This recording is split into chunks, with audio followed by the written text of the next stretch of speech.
নমস্কার, আমি সুমিতা শাস্ত্রী। আজকে আবার আপনাদের কাছে এসেছি নতুন এক বিষয় তথ্য নিয়ে আলোচনা করতে, যেটা আপনাদের দৈনন্দিন জীবনে অনেক কাজে দেবে এবং আপনারা এটা করুন করুন বিশ্বাস রেখে করুন। দেখুন আপনারা কিন্তু এর থেকে একটা উপকারিতাটা পাবেন। আর ঘরে তো মাকে ডাকতেই হয়। আমরা সবাই ঘরেতে ঠাকুর দেবতার পুজো আশ্রা করি, ডাকি তাকে।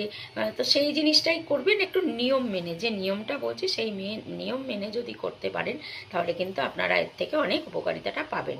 তার মধ্যে একটা হচ্ছে যে আপনারা যদি কোনো বিশেষ কাজে কার্যসিদ্ধি করতে চান, কোনো বিশেষ কাজের কার্যসিদ্ধি সাকসেস করতে চান, অনেক সময় তো করতে যাই আমাদের সাকসেস হয় না, কিন্তু আমাকে সাকসেস হতেই হবে, এরম যদি আপনার মনের জোর থাকে বা মনে মনে ভাবেন আমাকে বিশেষ কাজে কার্যসিদ্ধি করতে হবে, তাহলে আপনারা কালো চাল কিনতে পাওয়া যায়।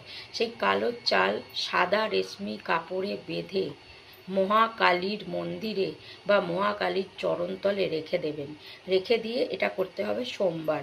এবং মহাকালীর কাছে আপনাকে আপনার মনস্কামনার কথা, যে বিশেষ কাজটা করতে চাইছেন সেটার কথা বলবেন এবং মহাকালীর মন্ত্র যেটা আপনি জানেন সেটা 108 বার পাঠ করবেন। দেখবেন আপনার কিন্তু কার্যসিদ্ধি হবে। করুন, ভালো থাকুন, সুস্থ থাকুন।